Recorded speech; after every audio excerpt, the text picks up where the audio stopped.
അവസാനം party secretary MV Govindan തന്നെ മുഖ്യമന്ത്രിക്ക് താക്കീത് നൽകേണ്ടി വന്നിരിക്കുന്നു അഴിമതി ഭരണത്തിൽ.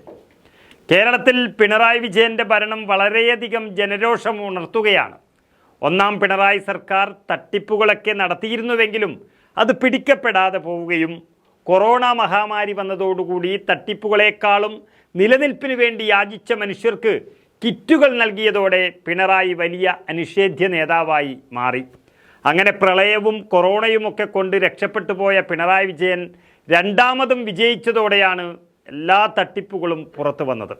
സ്പ്രിംഗ്ലറും സ്വർണ്ണക്കടത്തും ലൈഫ് മിഷനും എക്സാലോജിക്കിലെ വലിയ തട്ടിപ്പുകളും അടക്കം നൂറുകണക്കിന് പരാതികളും കേസുകളും വന്നുകൊണ്ടിരിക്കുമ്പോൾ പാർട്ടി സെക്രട്ടറി ഗോവിന്ദൻ മുഖ്യമന്ത്രിക്ക് അടിമപ്പെട്ടിരിക്കുന്നു എന്ന യാഥാർത്ഥ്യം എല്ലാവരും ചർച്ച ചെയ്തുകൊണ്ടിരിക്കുന്നു.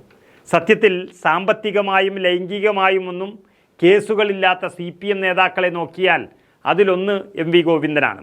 അതുകൊണ്ടാണ് അദ്ദേഹം മാത്രം സ്വപ്ന സുരേഷിന് നോട്ടീസ് അയച്ചത്. പക്ഷേ ഗോവിന്ദൻ പിണറായിയുടെയും മകളുടെയും തട്ടിപ്പിന് കുടപിടിക്കുന്നു എന്നുള്ളത് വലിയ പോരായ്മ തന്നെയാണ്. അത് കേട്ട് മടുത്ത ഗോവിന്ദൻ ഇന്ന് പൊട്ടിത്തെറിച്ചു.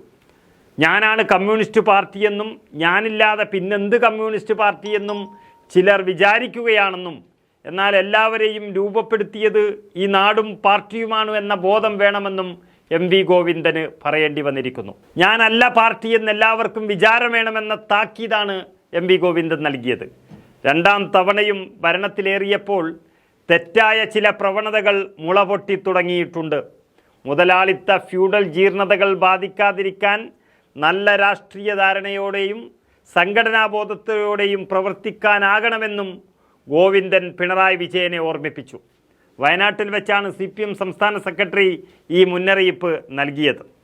പാർട്ടിയുടെയും നാടിൻ്റെയും ഭൂതകാല ഉൽപ്പന്നമാണ് നമ്മളെല്ലാമെന്നും അദ്ദേഹം പ്രസംഗത്തിനിടെ പറയുകയുണ്ടായി.